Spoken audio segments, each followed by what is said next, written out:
네, 반갑습니다. 서울교당에서 3년차 근무하고 있는 김혜원입니다.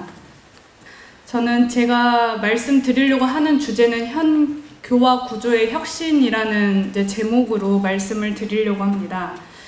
사실 이 제목에 혁신이란 단어를 저는 잘 사용하지 않는데 이 발표 주제를 달라고 할 때 제가 혁신이라는 단어를 사실 우리 교단 쪽으로 지금 굉장히 많이 사용을 하고 있잖아요.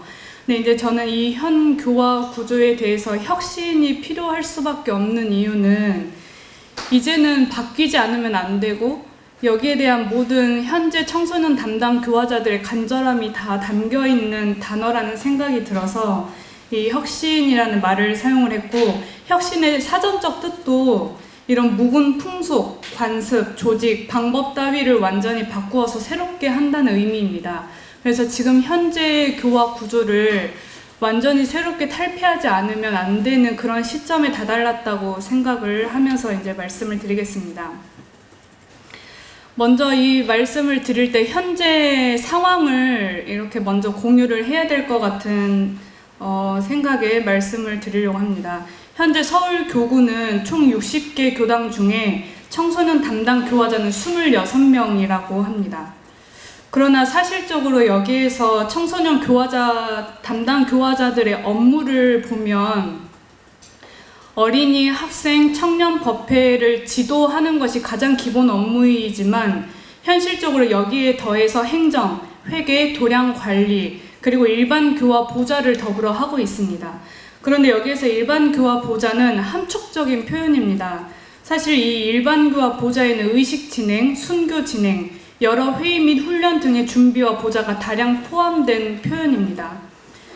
이제 저도 서울교당에 발령을 받았을 때에는 TO가 2명이었어서 저는 교감님과 이제 저만 있었는데, 사실 그때 그 업무라고 하는 것이 어린이, 학생, 대학생, 청년에다가 사실 국방부도 포함을 하고 있었어요. 총 5개 그 세대의 교화를 전담하고 있는 상황에서 서울 지구, 이제 지구교당이기 때문에 지구의 업무, 그리고 일반 교화의 보좌를 함께 동시에 이제 진행을 해야 하는데, 이게 팔방미인도 부족하지 않을까 싶을 정도로 사실 이야기만 들어도 일주일을 놓고 봤을 때 이 모든 법회가 사실 일주일 안에 한 번씩 개설이 되는데, 이 법회가 개설된 숫자에 비해서 이 한 명이 이 모든 것에 공통적으로 드릴 수 있는 공력의 분배는 전 너무나도 이게 차별적이라고 생각이 들어집니다.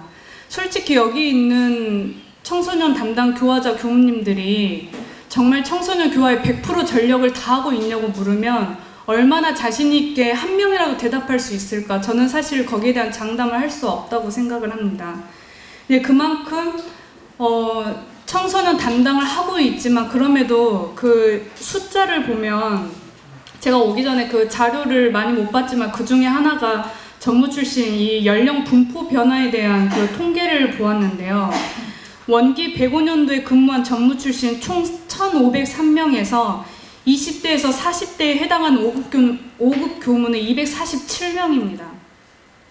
근데 원기 94년은 417명이었는데 약 10년 후가 지나니까 이 40대, 그러니까 20대에서 40대까지 5급 교무가 170명이 감소했어요. 10년 후에. 근데 지금 2020년인데 앞서 계속 이야기했던 것처럼 앞으로 10년 후에는 이 170명 이상이 저는 감소할 것이라고 통계적으로 이미 그렇게 밝혀져 있는 것이 우리 교단의 현실이라고 생각을 합니다. 그렇기 때문에 교단 내부에서도 이 인력 수급에 대한 문제 해결을 위해서 굉장히 많은 고심 중에 있을 거라고 생각을 하는데, 이번에 제가 전무 출신 훈련에서 이제 교단 정책 그 이야기를 하는데, 교화 훈련부에서 그 말하는 정책에 굉장히 관심이 많았어요. 이런 교화 실정을 교단에서는 어떻게 진단하고 여기에 대해서 어떻게 준비하고 있는가가 사실 가장 궁금했는데, 이 인구 구조에 따른 변화에 있어서 정책은 이 그 현재 사회 인구, 그러니까 전무 출신 이 배출 숫자가 아니고 사회 인구 구조 변화에 따른 어떤 뭔가, 저번에 그 포럼이 한번 열렸었더라고요. 그러니까 그 정도에 대한 정책 현안만 올라와 있지 현재 교단 내 인력 수급에 대한 문제에 있어서는 얼마나 이게 그것을 연구하고 이게 준비되고 있는지는 사실 알 수가 없었습니다. 그래서 이제 저도 그 자리에서 질문을 했고, 거기에 대한 답은 사실상 굉장히 그 관념적인 저는 답변을 들을 수밖에 없었다고 생각을 했습니다. 그러니까 이런 상황에서 이렇게 인력 수급이 잘 안 되는데 그나마 현장에 나오는 부교무들은 인사 배치가 될 때 가장 우선순위로 큰 교당에 배치가 됩니다. 교구나 지구에 배치가 되는데, 그 말은 다시 말하면 사실 큰 교당에서 운영되고 있는 모든 교화 시스템의 보좌로서의 그 역할 수행이 더 많아진다는 것으로 볼 수밖에 없는 상황입니다. 그래서 저는 앞으로 이런 현재 교화 구조가 바뀌어야 된다는 것을 모든 부교무들이 다 필요성을 느끼고 있는데, 저도 이번에 훈련 갈 때나 지금 이미 출가단에서도 혁신위에서 내려온 그런 여러 가지 의제들을 논의하는 시간들을 단별로 다 가졌었는데, 그럴 때마다 이 교화 구조에 대한 이야기를 하면은 모두가 하나같이 사실 공감하고 있는 내용이에요. 특히나 선배 교무님들이 이야기했던 것은 이런 교화 구조 변화해야 한다라는 문제가 몇십 년 전에도 나왔다. 그런데 또 지난 지금 이 후배 교무들한테 또 똑같이 나오고 있는 이야기다. 이 말을 사실 제일 많이 들었어요. 근데 왜 20, 30년 동안 똑같이 제기되고 있는 문제가 왜 변화되지 않고 계속해서 20, 30년 동안 똑같이 관례적으로 이야기를 하고 있는 걸까에 대한 부분을 고민해야 되지 않을까 하는 생각이 들었습니다. 그런데 사실 우리 서울 교구를 보면은 그래도 가장 지구별로 연합 활동을 굉장히 활발하게 하고 있다고 생각을 합니다. 각자 지구별로 어린이, 학생, 청년 연합으로 어떻게든지 뭔가를 사기를 진작하고 교화의 활력을 일으키려고 굉장히 나름대로 고심을 많이 하고 노력을 하고 있지만, 현실적으로 부딪히는 시간적인 한계 그리고 물리적인 한계를 극복하기 어려운 상황이라고 생각을 합니다. 그래서 저는 앞으로 정말 미래 세대의 우리 원불교 교화를 생각하면 이 교화 구조가 저는 혁신되어야 한다고 생각을 하는데, 거기에 대한 방향을 제가 생각해 본 바로는 첫 번째는 청소년 담당 교화자들의 그 교화 대상별로 팀제를 구성을 하는 겁니다. 이제 예를 들면 지금까지는 한 명의 어린이, 학생, 청년, 대학생 이거 모든 것을 전담을 해왔는데, 예를 들면 서울 교구에 26명의 청소년 교화 담당자들이 모여서 각자가 어린이, 학생, 청년별로 특성이 있는 역량이 모두가 다 다른 거예요. 누구는 어린이를 훨씬 더 잘하고, 누구는 청년 교화에 훨씬 더 관심이 많고, 이런 정도가 다 다르기 때문에 교화자들의 이런 니즈와 특성을 파악을 해서 이 세대별로 팀제를 구성을 하는 것입니다. 그래서 그 구성된 팀이 위주로 정말 이 교화의 일선에 뛸 수 있도록 하는 것입니다. 근데 이렇게 하기 위해서 두 번째는 이제 앞서 여러 가지 이야기가 나왔지만, 이 청담 교화자들의 공동체 생활이 필수로 같이 동반되어야 한다는 것입니다.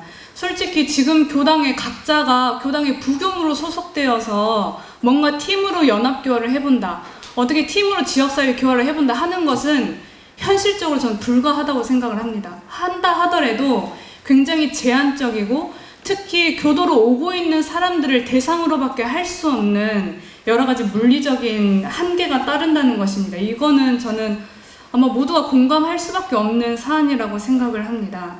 그래서 이 청담자들의 이 공동체 생활을 두고 그 안에서 일과 수행하고, 그리고 평일부터 주말까지 우리들이 할 수 있는 찾아가는 교화를 중심으로 해서 발로 뛰는 교화를 하고, 또 거기에 따른 교육이 필요하다면 교육 이수를 하고, 또 지역사회 청소년들에게 필요한 종교의 역할 수행을 하는 것에 초점이 맞춰져야 한다는 것입니다. 제가 이 사전 자료를 보니까요, 이 공동체 생활에 대한 이야기 관련해서 그 현안을 보면은 그 인력 수급에 따라서 약세 교당을 통폐합해야 한다는 이건이 굉장히 많이 대두가 돼요. 근데 저는 사실 이 내용을 봤을 때 이 약세 교당을 중심으로 한 통폐합의 건은 사실 너무나 신중하고 이게 무거운 사안이라고 생각을 합니다. 왜냐하면 이 교도의 어떤 협의와 합의가 있어야 하고, 그리고 이런 통폐합의 건이 뭐 얼마나 어떤 속도로 실현될 수 있는지, 그리고 꼭 반드시 통폐합이 이루어져야 하는지에 대한 이런 이 공감 형성 자체부터 해가지고 고민되는 요소가 너무 많은 거예요. 그래서 저는 이 통폐합의 문제가 아니고 아까 이제 뭐 어떤 상담센터 이런 표현도 했는데, 교구마다 이런 청담자들이 공동체 생활을 할 수 있는 곳을 한 곳만이라도 만들어서, 예를 들면 지금 교구 교무님들 머무르는 숙소가 있잖아요. 교구 산하에. 그러니까 그런 형식으로 교구에 직접 소속을 통해 가지고 어떤 공동체 생활과 숙소를 두면서 이 사람들이 오롯하게 정말 청소년 교화에 전력할 수 있는 이런 구조가 필요하다고 생각을 합니다. 그리고 세 번째는 이제 반복되긴 하지만 교구 소속으로 교구 교화 정책과 직접 연계 및 지도 편달이라고 이야기를 하려고 하는데요. 제가 이런 부교무님들이 공동체 생활을 해야 된다 이렇게 이야기를 하면 가장 많은 우려를 듣는 것이 뭐였냐면, 부교무들끼리 모여가지고 일과가 제대로 지켜지겠냐. 뭐 아침에 일어나는 거며, 이게 자유롭게 시간을 활용하는 거며, 이런 것들이 제대로 되어지겠냐. 이 우려가 사실 가장 컸어요. 그러니까 교화에 대한 우려보다는 부교무들이 교무로서의 이런 모습과 역량에 대한 사실 의심이라고 하면 너무 좀 부적절한 언어인 것 같지만, 그것에 대한 신뢰의 문제가 가장 먼저 대두되는 것이었습니다. 그래서 이런 부분과 더불어서 제가 이제 이렇게 일과에 지켜질 것인가 그렇지 않을 것이냐, 이런 문제로 인해서 공동체 생활을 하기 어려운 거라고 하면, 이건 이제 부교무들도 다시 생각해야 되고, 함께하는 분들이 좀 더 새로운 시각으로 좀 더 믿음을 가지고 좀 지켜봐야 하는 과정이 필요로 하지 않을까 하는 생각을 했습니다. 그리고 특히 이 팀이 교구 소속으로 되어 있으면 교구 교화 정책과 밀접하게 연계를 해서 정말 교구에서 지향하고자 하는 이 지역의 교화 정책을 이 청담 교무님들이 직접적으로 소통을 하면서 이 지역에 필요한 종교인의 역할을 수행할 수 있는 전략적인 교화를 해볼 수 있는 이러한 점들이 필요하고, 그러한 역량 단련이 필요하다는 생각을 했습니다. 그리고 이제 덧붙여서 이제 오기만을 기다리는 교화는 이제는 어렵다고 생각을 하면 우리가 찾아가는 교화를 해야 되는데, 사실 제가 청소년국 심심풀이 교육을 들을 때 사실 심심풀이 이 지도자 연수를 통해 가지고 자격을 취득하면 어떤 학교든지 가능한 학교, 지금 현재로서는 거의 원불교 재단 학교들을 중심으로 나가고 있는데, 이런 것처럼 저희가 직접 요즘에 청소년에서도 굉장히 취약층이나 우리가 꼭 관심을 가져야 하는 이런 대상들이 많이 있음에도 불구하고 저희가 직접 관심을 가지고 직접 소통할 수 있는 기회가 너무 적은 거예요. 그래서 이렇게 좀 젊은 교역자들이, 젊은 이 시대가 한때잖아요, 사실. 20대, 30대, 정말 많으면 40대까지 우리가 정말 발로 뛰어서 열정을 다 쏟아부을 수 있는 이 시대는 어느 한때인데, 이때 지금 우리는 너무 각계전투하면서 정말 이 지역사회에서 우리가 뛰어들면서 쏟아붓는 열정의 에너지하고, 지금은 교당에 오는 교도님들 손자녀를 대상으로만 하고 있는 그 교화에 사실 각자가 모든 에너지를 쏟고 있는 상황이라고밖에 볼 수 없는 생각이 들었습니다.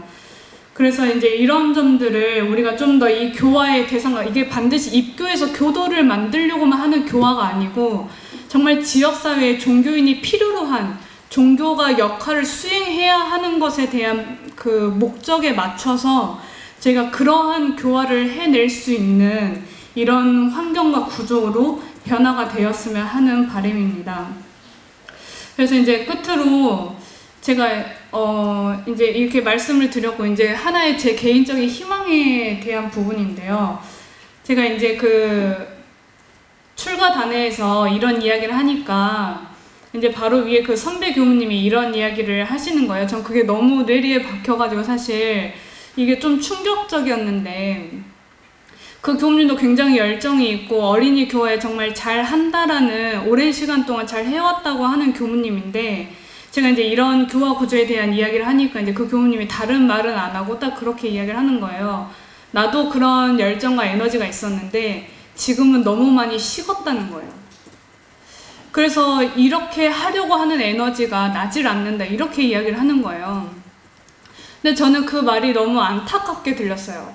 그러니까 우리랑 나이 차이가 그렇게 많이 난 뭐 이렇게 50대 이상의 교무님이 아닌데 지금 현장에서 뭔가를 우리 이런 열정을 가지고 있는 건 다 똑같았지만 현장에서 부딪히면서 해야 할 요소가 너무 많다는 거예요.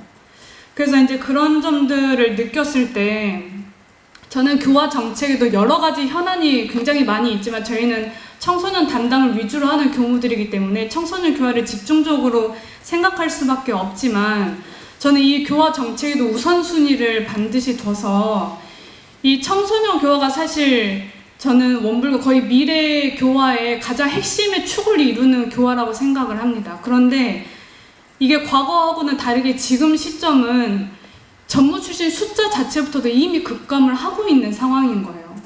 근데 그런데다가 솔직히 말하면 지금 이제 막 MZ 세대라고 하는데 지금 나오고 있는 젊은 교육자들이 요즘 젊은 세대들은 가족하고도 24시간 붙어 살지 않아요.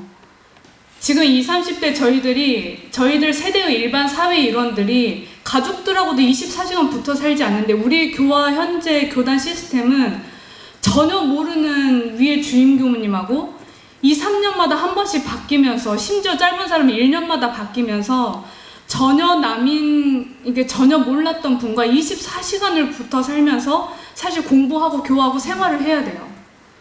근데 저는 이런 점들이 앞으로 오는 젊은 세대의 그 전무 출신들에게 이런 점들이 얼마나 이게 효과적으로 교화할 수 있는 이 현장 구조에 얼마나 적절한가 하는 부분을 저는 반드시 고민을 해야 된다 하는 생각이 들어집니다. 그리고 앞으로는 얼마나 부교무를 받을 수 있는 교당이 될 수 있을까 그것도 확신할 수 없다고 생각을 합니다.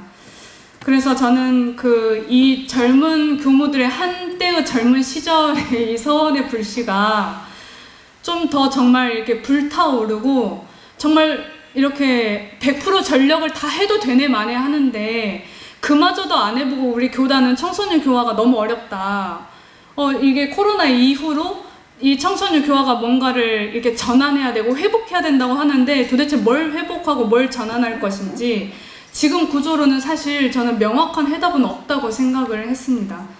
그래서 이게 오랜 기간 동안 반복되어 왔다고 하면 우리가 이게 혁신할 수 있는 것은 우리의 의지가 모이면 가능하다고 생각하는데 이런 부분들이 저희가 젊은 시대 역량을 키워내고 또 이게 실패에 대한 두려움보다는 계속해서 성공을 할 수밖에 없는 어떤 지혜 합력과 이런 구성원의 믿음으로 변화를 일으켜내면 좋겠다 하는 희망을 담아서 이상 마치도록 하겠습니다.